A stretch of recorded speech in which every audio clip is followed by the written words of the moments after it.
இந்த ஊர்க்காரங்க இந்த பெயரை பன்னுருட்டி அப்படின்னு தான் சொல்றாங்க. அச்சு முறிந்த தேரை பாடலால் ஓட வைத்த இடம் பன்னுருட்டி அப்படின்னு வந்ததாம். அதாவது பண் என்பது பாடல், உருட்டி என்பது ராகம். உருட்டி ராகத்தில் பாடலை பாடி தேரை ஓட வைத்த ஊர் அப்படிங்கிறதுனாலதான் இந்த பன்னுருட்டி வந்ததாக சொல்றாங்க. பண்களை உருட்டி பாடக்கூடிய பாணர் மரபினர் இந்த ஊர்ல வாழ்ந்ததாலேயும் இந்த ஊருக்கு பன்னுருட்டிங்கிற பெயர் வந்தது அப்படின்னு சிலர் சொல்றாங்க.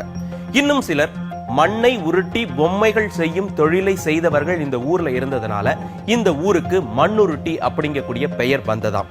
பின்னாளில் இது மருவி பன்னுருட்டியாக மாறியது அப்படின்னு சொல்றாங்க.